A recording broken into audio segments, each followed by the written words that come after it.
определенный прогресс достигнут. Some progress has been made. The head of the government of national accord, Mr. al-Serraj, and the president of the Libya High Council of State, Mr. al-Misri, just signed the document. The commander of the Libyan National Army, Marshal Haftar, and the speaker of the Libyan parliament in Tobruk, Aguila Saleh, have praised it positively and asked for some more time to consider the matter till next morning to decide on a signing. I hope the decision will be affirmative. An optimistic note despite the lack of a concrete outcome, and a sign that an agreement could still be within reach.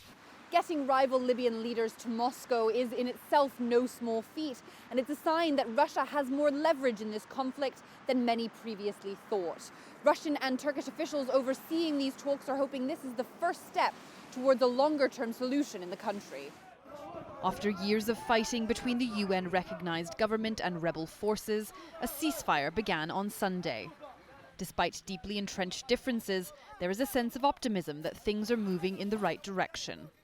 This is a very important step, actually. You know, the ceasefire is a very good thing, and what I would like to say that the only thing that two sides, despite the ceasefire which is being maintained, actually, would stick to this ceasefire in the longer term. You know, so this is a very important thing that two mediators, Turkey and Russian Federation, actually made that the two sides actually declared the ceasefire. Holding some sway over Libyan rebels, Russia is trying to play peacemaker.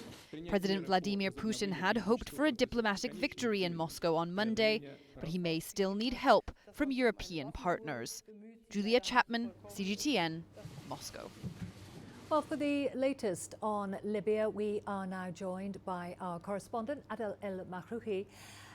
Adel, we understand that Khalifa Haftar, the leader of the Libyan National Army, has left the Russian capital without signing a ceasefire deal. What more can you tell us about this?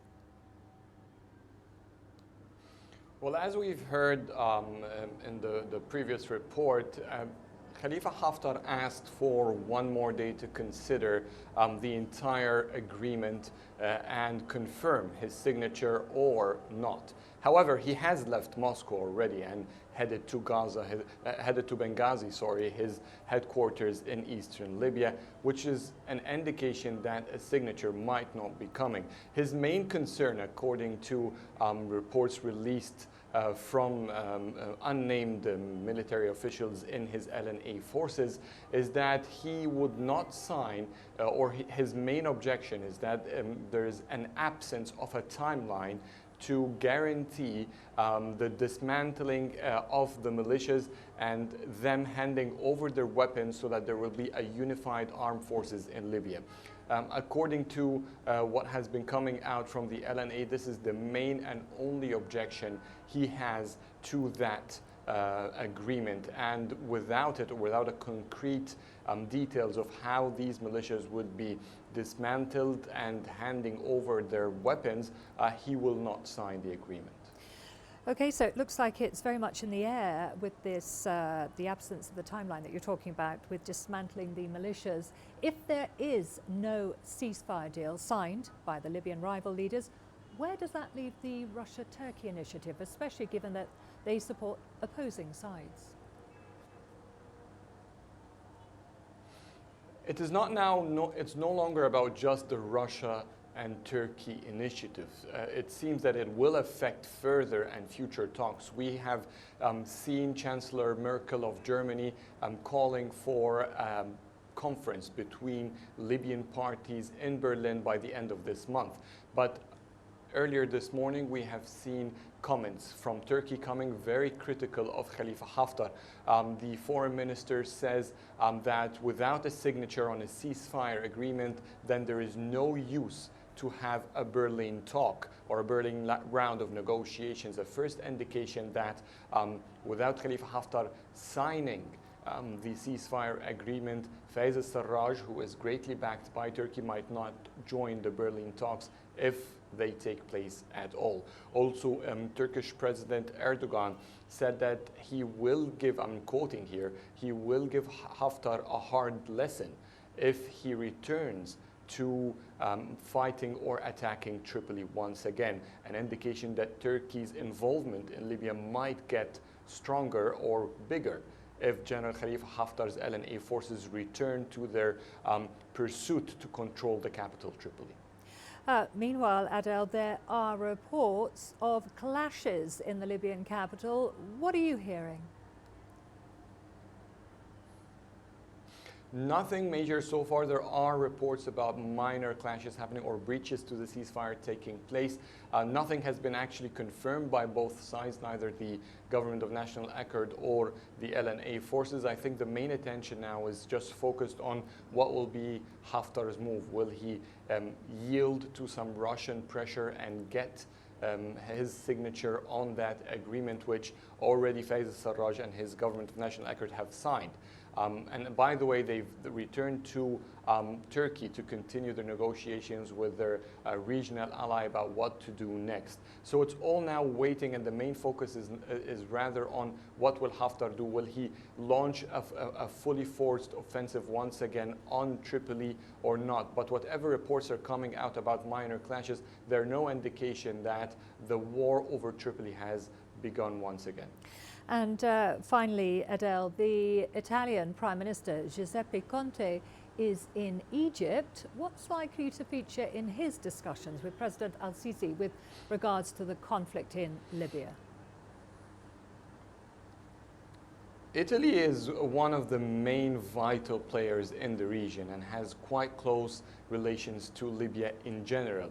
But right now, as the country is divided, it seems that Italy's support goes rather to the UN-recognized government headed by Fayez al-Serraj, while Egypt's support goes to Khalifa Haftar in eastern Libya and the parliament, the internationally recognized parliament in eastern Libya as well. So this discussion between the two leaders is quite crucial to have sort of a unified approach, a regional approach to how their influence, to coordinate their influence over Libya, to tune down the tension and reach political agreement. The Prime Minister has arrived earlier this morning, was welcomed by the Egyptian Prime Minister, and as we speak he is in the Ittihadiyya Palace where President el-Sisi and Prime Minister Conte are in talks and discussing what they can do. Libya, of course, is the main regional conflict that they will be discussing during these talks. It's still not clear what is on the agenda, what opportunities for collaboration there is, while both countries support different rivaling parties within Libya. Okay, thank you very much for that update. That was our correspondent Adel El-Mahrouki there on the situation in Libya. Well, while uncertainty looms across Libya, some citizens have expressed optimism. They say this new year could bring reconciliation among the warring sides. A ceasefire is necessary. Those Turkish troops are coming to the country from abroad. But we Libyans can sit at the table and dialogue with each other and understand each other. But bringing in Turkish troops is like a foreign invasion, so they can rule the country. Misrata and Tripoli are part of us. We Libyans should be together. We are all Muslims. We do not have other sects. We are all Muslims. We do not have another religion, Christianity, Judaism, or any other sect. What happened was because of sedition and discord, and bloodshed can take place, but all this should end only in peace. We hope that peace will come and the country settles, so that citizens can rest, because here the people are no longer at ease. Citizens are no longer comfortable. To Guinea now, where anti-government protests in the capital Conakry have left at least one person dead. This now brings the total number of people killed since mid-October to over 20, including one soldier.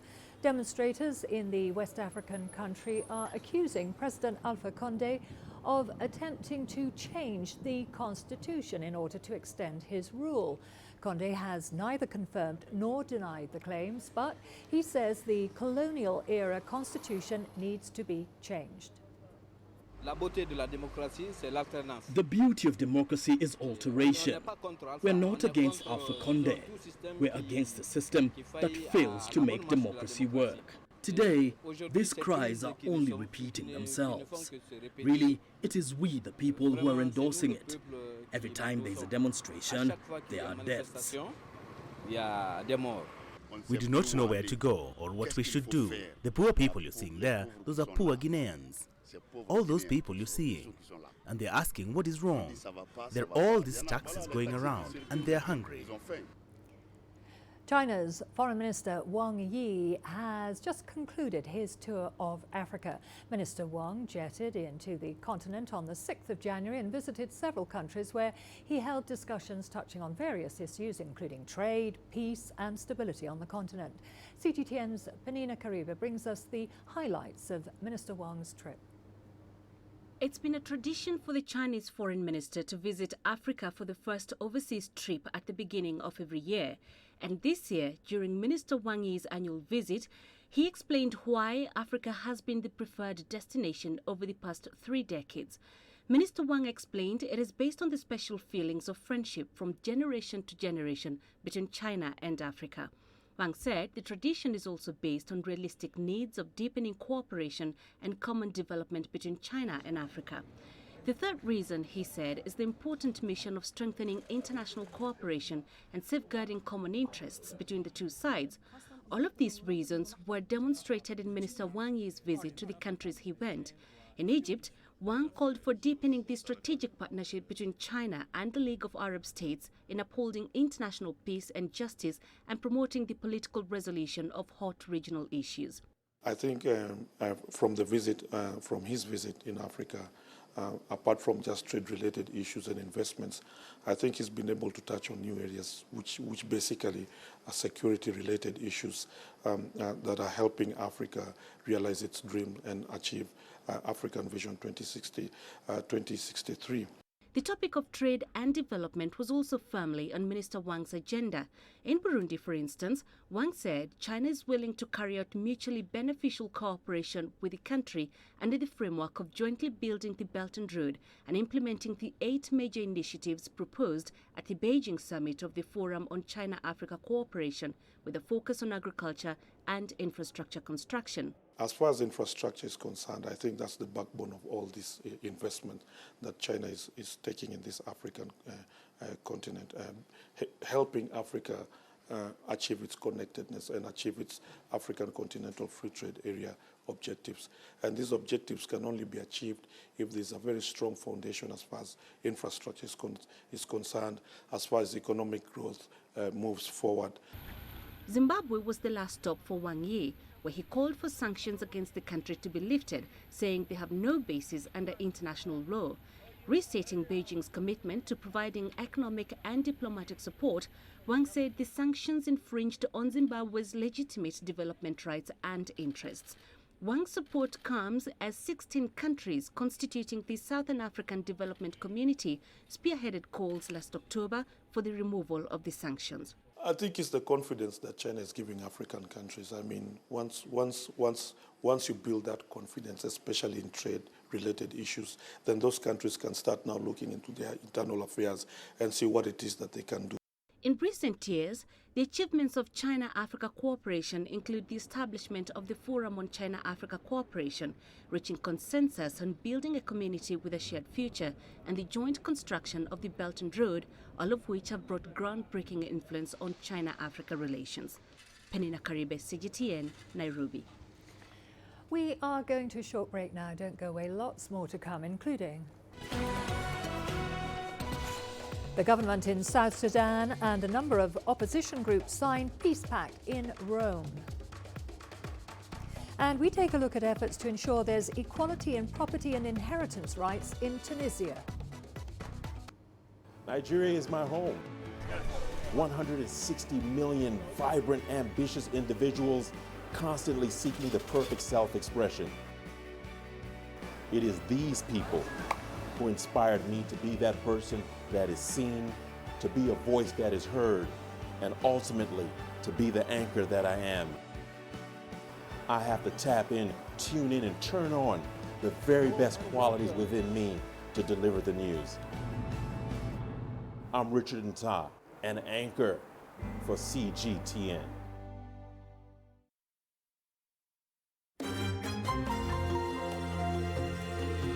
Africa Live. Find your voice.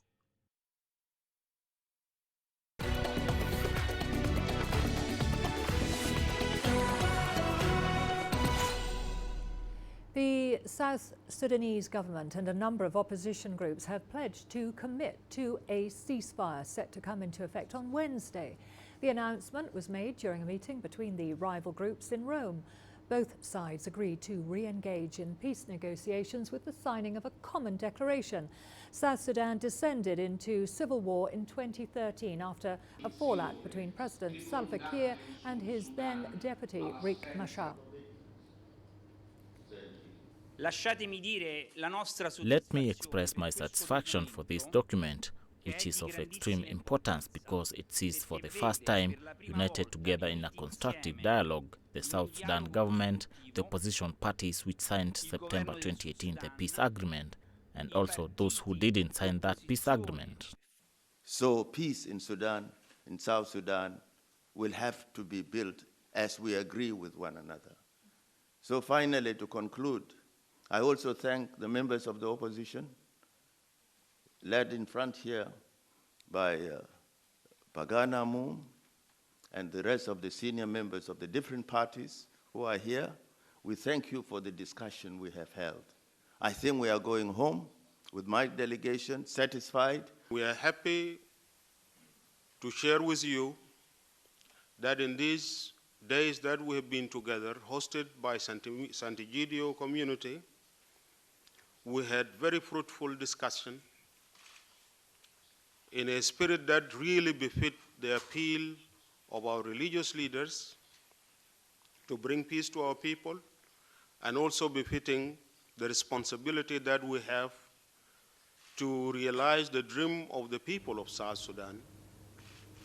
Meanwhile, South Africa's Deputy President David Mabuza is in Juba in South Sudan to facilitate talks to try and resolve a dispute over boundaries and the number of administrative units in the country. These sticking points continue to divide President Salva Kiir and opposition leader Riek Machar. CGTN's Patrick Hoyt now reports. South Africa's deputy president is in Juba, where he will spend 4 days.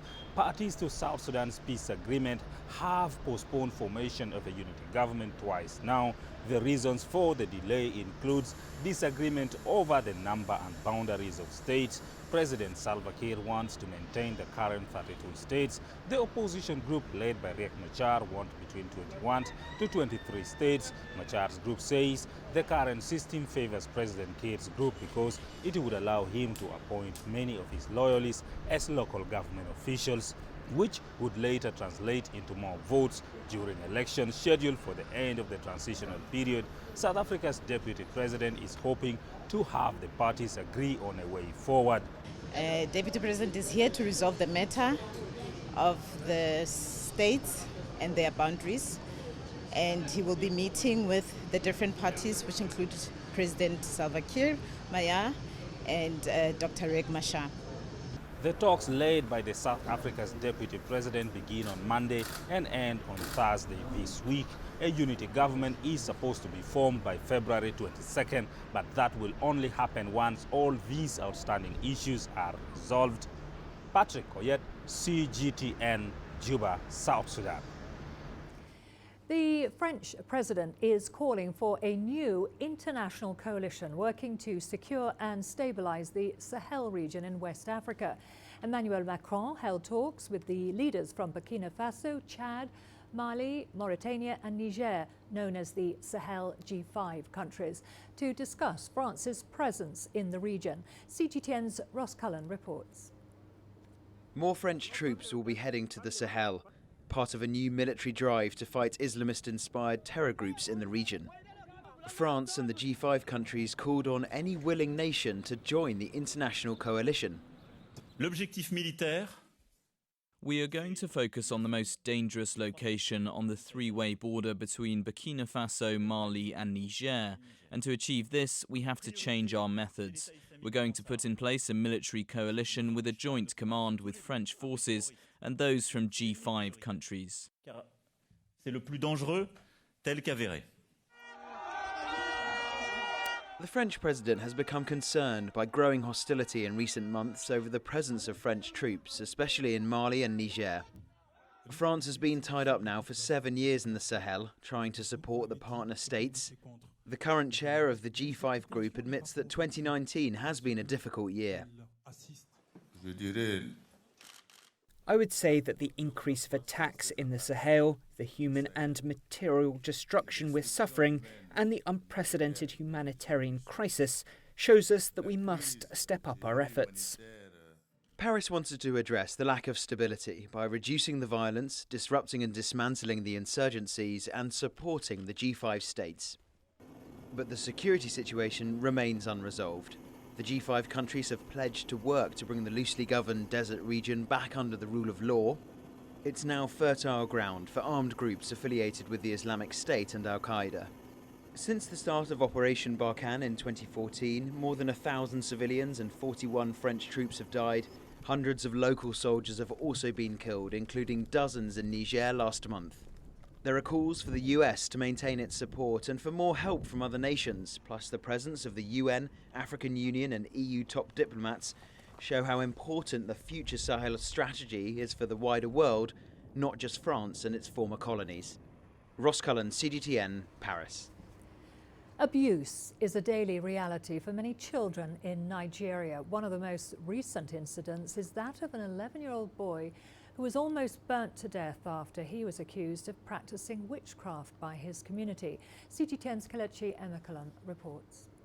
God-gift Nyam escaped death by the whiskers, but the scars on his body will continue to tell a tale of how a community meant to protect him condemned him to death.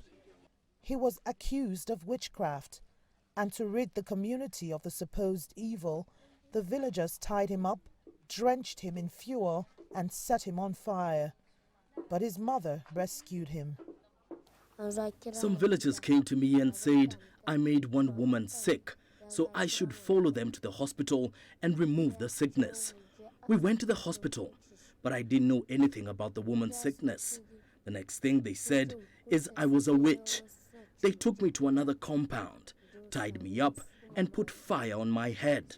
It was my mother who came to untie me and rush me to hospital. Although I did not make the woman sick, I have forgiven those people for what they did to me. I'm still shaken up. The first time it happened, I couldn't even talk because each time I opened my mouth, I could only cry. It was my son who explained what happened. The government is handling the case, but no arrest has been made. Although I was really hurt, but after we got discharged from the hospital and I saw my son recovering, I have decided to leave the people who did this wicked act in the hands of God. I thank God that my son is alive. God-gift is one of the many victims of child abuse in Nigeria. The UN's children's agency UNICEF reports that 6 out of every 10 children in the country experience some form of violence. In spite of the country's 2003 Child Rights Act, rape, child marriage, kidnapping, neglect, child labor, and many forms of violence are committed daily against Nigerian children. What's worse is many perpetrators still go unpunished. People are ignorant of the law. I will not say it's poverty. Illiteracy is also one, and it also falls under ignorance. Another reason is broken homes. You know, children from broken homes suffer abuse most because they have nobody to defend them. But the problem we have is that because of the ignorance and also religion hinders this law from being practiced. Advocates blame the authorities for not doing enough to protect children in Nigeria. Several states are yet to domesticate the Child Rights Act. A strengthened legislative and institutional framework is required, and quickly, to protect children vulnerable and exposed to violence, abuse and exploitation. Kelechi Emekalam, CGTN Plateau, Nigeria. In Tunisia, activists are seeking an amendment to what they describe as discriminatory laws, including the law on inheritance. Here's that report. Bushra Bilhaja Hamida is the lawyer and former MP who headed the Presidential Committee on Individual Freedom and Equality. She had submitted the initial bill on equal inheritance to Parliament. The project was backed by late President Beji Qaid al-Sibsi and women's rights activists. However, it faced a fierce opposition from the civil society in Tunisia. The bill is still on the table of the Commission of Health and Social Affairs at Parliament. The project has not been rejected, but extremist scholars put the pressure on MPs, leading to the campaign against equal inheritance, while moderate imams remained silent. Late President Beji Qaid al-Sibsi made equal inheritance rights his main cause. The proposed law was approved by the cabinet, but was never ratified by Parliament. Today, what we need to talk about is equal access to social and economic rights to women. I think that this whole debate on the heritage has been a little bit instrumentalized by Beji Qaid al-Sibsi when he was the president, because it was one of his main promises when he came into power. But there is also a Tunisian reality, the fact that people are very, very attached to their cultural values.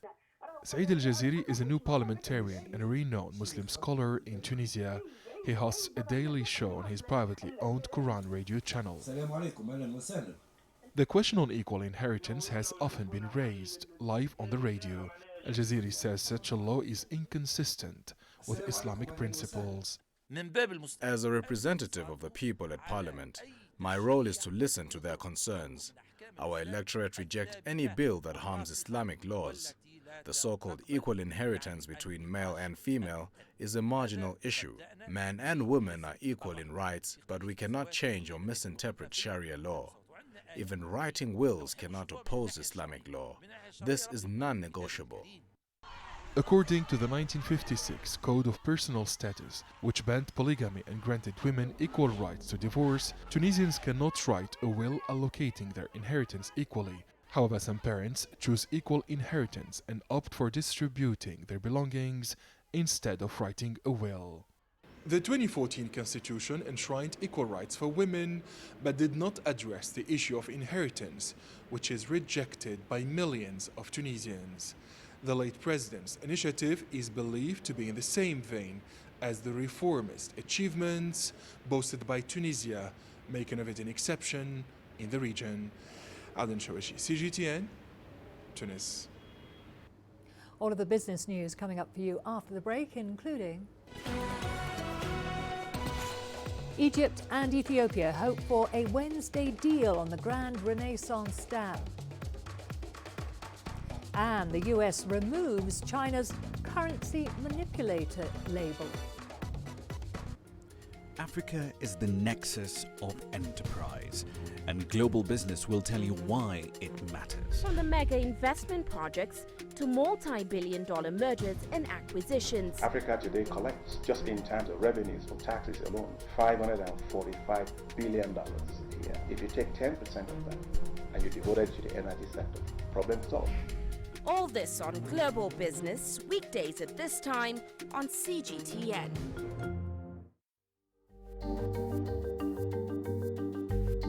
Africa Live. Find your voice.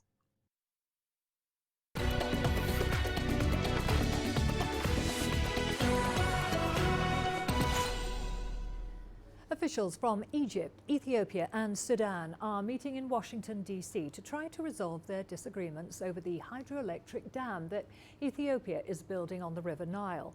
The three nations have agreed to find a resolution over the filling and the operation of the $4 billion dam by Wednesday. Kate Fisher reports now from Washington. Ministers from the three countries are meeting here in Washington after talks in Addis Ababa last week ended in deadlock. They're aiming to resolve the long-running dispute by Wednesday, a deadline they agreed to after a meeting in Washington in November with US Treasury Secretary Steve Mnuchin and World Bank President David Malpass. The dispute over the Grand Ethiopian Renaissance Dam has sparked a diplomatic crisis between Egypt and Ethiopia. both countries see existential threats in each other's positions on the project. Cairo fears it will restrict supplies of already scarce Nile waters, water on which its population of more than 100 million people is almost entirely dependent. Addis Ababa denies the dam will undermine Egypt's access to water, and it says the project is crucial to its economic development. It wants to become Africa's biggest exporter of power. During a visit to Pretoria over the weekend, Ethiopian Prime Minister Abiy Ahmed asked South African President Cyril Ramaphosa to intervene in the dispute. But if no agreement is reached by Wednesday, the nations may go to an international mediator or get their heads of state involved in the negotiations. Kate Fisher, CGTN, Washington. Zimbabwe's finance minister maintains that the country's economy will grow by 3% this year. This is despite poor rains that have hurt crops and persistent power cuts which have affected mines and industry. Mutuli Nkube argues that the government undervalued the contribution of the informal sector to the economy. Less than 20% of the working population hold formal jobs. The minister said in November that the economy contracted by 6.5%. It will, however, rebound this year as agriculture and mining output improves. But many economic analysts expect the economy to worsen. Zimbabwe is experiencing its worst economic crisis in a decade. The crisis has been compounded by shortages of foreign exchange and fuel. Nearly half of the population is in need of food aid. The Egyptian government is looking to replace the food subsidy system with cash payments to the poor. Our reporter Yasser Hakim has more. Egypt's food subsidy system is based on ration cards for the low-income earners. It includes about 20 food items for each family. Over half the population benefits from the food rations. However, the subsidy system has faced a lot of complications. The challenge for the citizen is the need to wait for hours in queues for their rations. They're forced to take the products on the ration cards regardless of the quantity and the quality available. For the government, the main challenge lies in the outlets taking the subsidized products and selling them at market price, making unlawful profits, which is a form of corruption. That's why the government has been studying providing cash payments rather than food subsidies. The advantage of cash payment is that the citizen takes the money and they buy their needs without restriction. He's not forced to take what is on the ration card that he might not need. For the government, it will save billions spent on the subsidy system itself. The gathering and distribution of the subsidized goods is a costly procedure. Secondly, it will shut the door of corruption because everyone will take the allotted amount of cash. No illegal dealings with products and goods, and a simpler system will be established. Egyptians had mixed reactions to the idea. Cash payments are better because this allows us to buy the goods we need, not what's available on the ration cards. The ration cards are better because if you cash the money, you will buy the products from the market at higher prices, so the cash will not cover much goods. And the idea itself is still to be discussed by Parliament. It's still in the early stage of studies, so no details have been released yet. However, experts believe that if approved, it will take a few years for the government to adopt the new cash payment system for subsidies. Yas Hakim for CGTN, Cairo.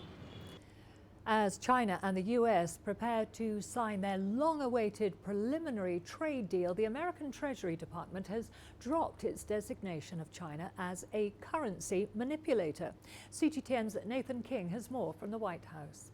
As Vice Premier Liu He and the Chinese delegation arrived here in Washington, the US Treasury announcing that it is no longer calling the Chinese a currency manipulator. In fact, China's currency had only been on that list for 5 months at the insistence of US President Trump. But 5 times before, the Treasury Department said no, the Chinese are not devaluing their currency against the US uncompetitively.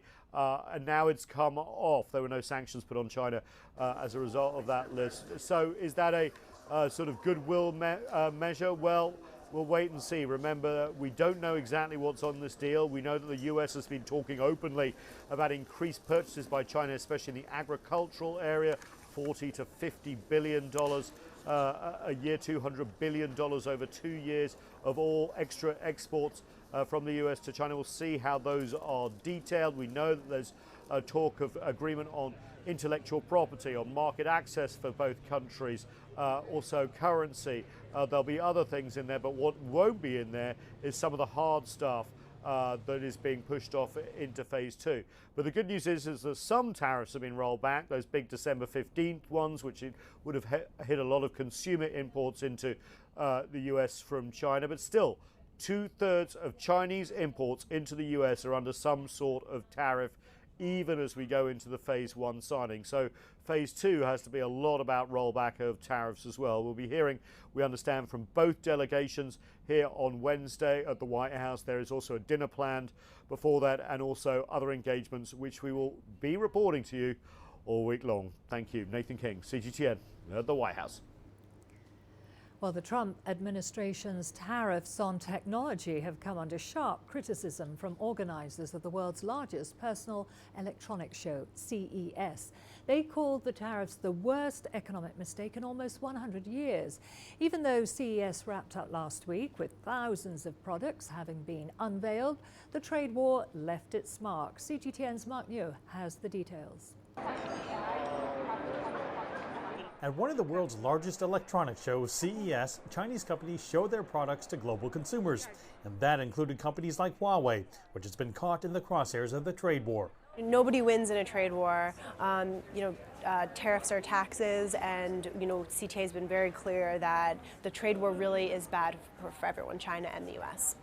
CES's event communications director says the number of Chinese companies fell by about 5% from last year, but still more than 1,000 Chinese companies attended, eager to show off their latest innovations.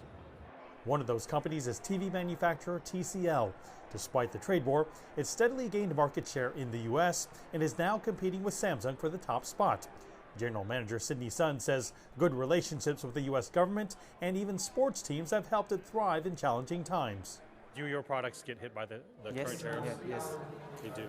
Yeah, so currently I think we are supported by the government. We don't have any restrictions, etc. So we sponsor the local teams, the sports teams, and we have good relationship with the local community. So far we are good, but we also try to invest more and provide better products in U.S. market. Some Chinese entrepreneurs attending the show refuse to let trade tensions put a damper on their opportunity to showcase their inventions. The trade war maybe have some influence with our industry, but we say everything will become better in the world because we don't want to talk something about the government or the policy. We're doing the business, so everything's fine. The world's largest computer maker, Lenovo, does business in at least 180 markets. The president of commercial PC and smart device business, Christian Theismann, says a diversified supply chain is key to navigating the turbulent trade situation. Free trade is ultimately best for customers, best for consumer. But obviously, we are prepared. We have a global supply chain around the world, in every major part of the world. We are working through the current situation, but I think we are very well prepared. The tech companies we talk to all have high hopes for a resolution of the tariffs, but realize they've got to be prepared to keep innovating no matter what the conditions. Mark New, CGTN, Las Vegas. We are going to a short break now. Don't go away, lots more to come, including the Snake Man of Lagos, how one man is saving endangered reptiles and other animals in Nigeria. The greatest journeys, the greatest sights, the greatest adventures. Here in Kanata, this weir allows the locals to walk on water. We're far more than just TV news. We're your passport to the wonders of Africa. To bring you stories of struggle, survival and hope.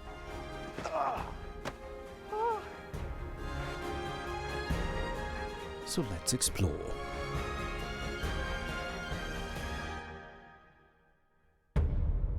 CGTN. See the difference.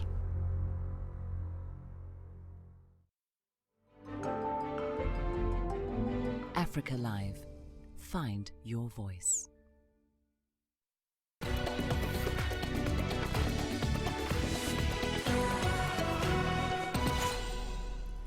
In Lagos, Nigeria, one man has made it his life's mission to save endangered animals. Dr. Mark Ofua, a vet, rehabilitates animals such as snakes before releasing them into the wild. CGTN's Deji Badmus has that story. He is called the Snake Man of Lagos, and it's because of his closeness and care for the creepy and dreaded reptile. In a society where the first instinct is either to run away or kill the creature on sighting it, Mark Ofua is trying to show people here that a snake can actually be a friend.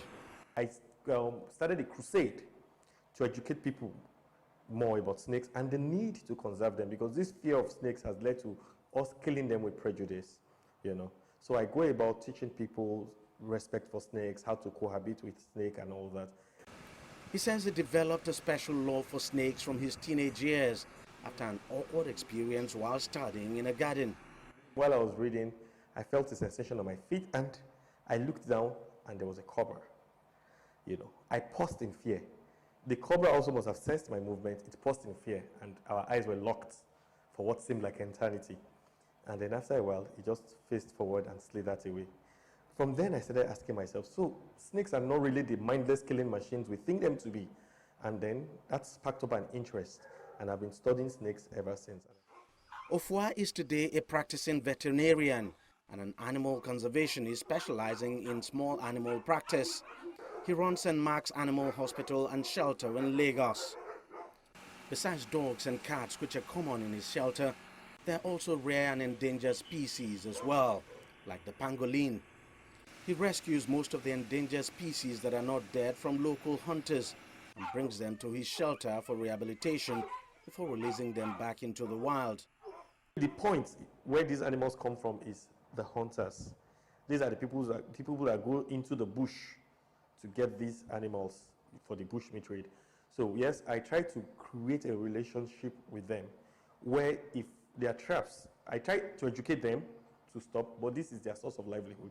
I tell them that, good, if you get anyone alive, if you get anyone sick or injured, just bring it to me. Babies especially, that they can't eat, obviously, they bring them to me. Now, I do my best not to pay. I try to create a relationship with them where I exchange services for these animals. And it's been working.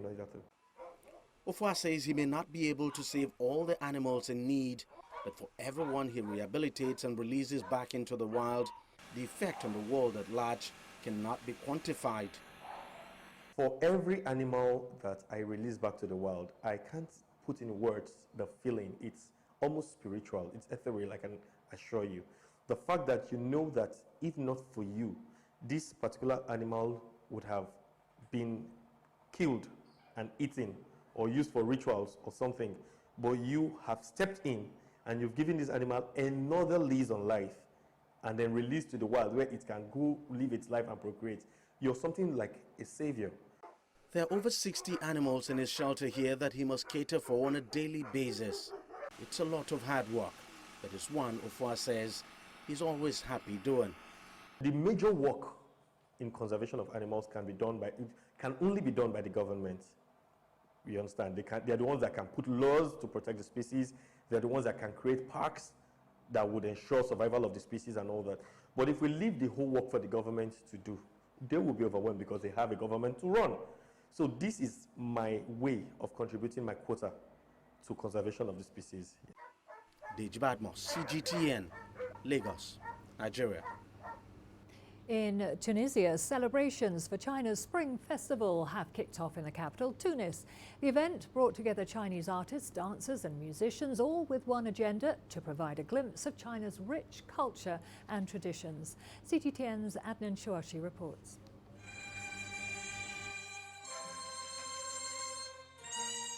The prestigious theatre of the City of Culture in Tunis hosted the international performance.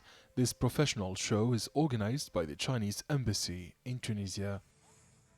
The performance is organized in partnership with the Confucius Institute in Tunisia.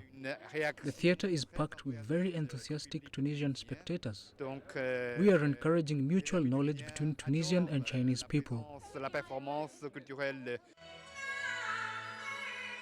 The Chinese troupe of the city of Nanjing took the audience on a journey into the fascinating world of Chinese culture through music, dance tableau, and acrobatic performances performed with agility and talent by the troupe's artists. I have sung Chinese traditional songs in this beautiful country, but also a Tunisian popular song. I feel passion and happiness to share these songs with Tunisian audiences, in Chinese and in local dialect, in Arabic. I'm playing the qanun instrument. Its tradition dates back to 2,000 years. This string instrument is common in China and Tunisia. Tunisians from all walks of life attended the event. They shared the joy of this special period of the year.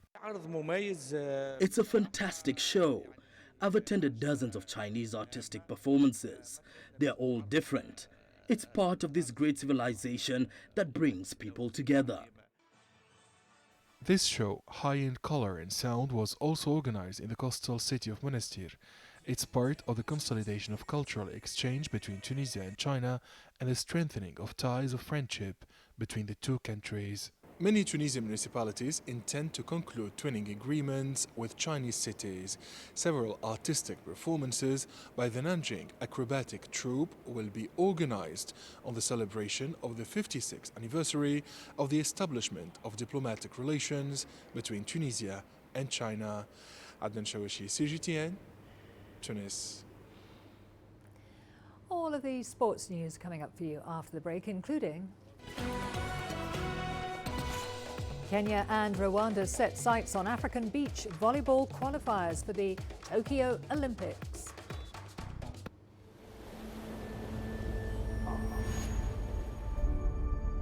How would you create your legend? On the fields, on the tracks, in the arenas of Africa. Were you born to be a player? Could this moment be yours?